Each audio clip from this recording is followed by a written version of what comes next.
พากันได้อีหยังกินแรงแล้วไปมาเด้อมาเข้าครัวเฮ็ดกับข้าวกันถึงจะคิดอีหยังบ่ออกจังใดก็ต้องหุงข้าวไว้ก่อนหุงข้าวไว้แล้วก็สำบายใจจ้าแนวกินจังคิดที่หลังก็ได้บ่น่าเชื่อดอกว่าจะเห็นเจ้าของในภาพบ่คิดว่าจะต้องเฮ็ดกับข้าวซุมื้อ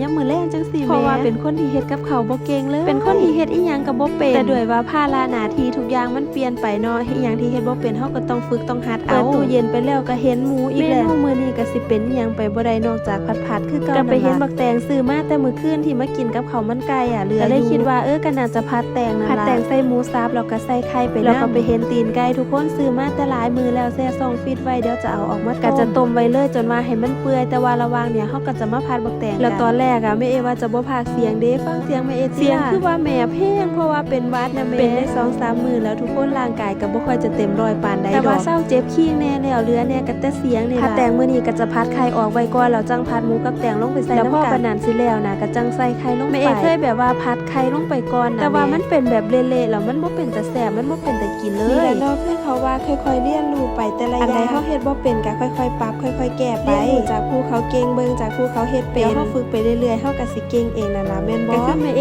จากคนที่เฮ็ดกับเขาบ่เป็นตอนเนี้ยก็เริ่มจะเฮ็ดกับเขาเป็นหลายอย่างแล้วเด้บางคนที่ผ่านเขามาเห็นคลิปเฮาก็ยังบอกเลยว่าเฮาเฮ็ดกับเขาแสดงว่าส่งเริ่มมาแล้วทุกคนเริ่มมาตอนแรกต้มตีนไก่ว่าจะให้พ่อเด็กน้อยกลับมาปรุงเอาเด้แต่ว่าเราหันเลิกงานค่ำสรุปแล้วก็คือต้องได้ปรุงเอาเลยนั่นล่ะพอปรุงเสร็จแล้วเฮ็ดเสร็จแล้วก็จะเอิ้นคุณตามากินเลยเดี๋ยวเราจะหิวส่วนแม่เอเดี๋ยวรอท่ากินพร้อมคุณพ่อเด็กน้อยนั่นล่ะจ้า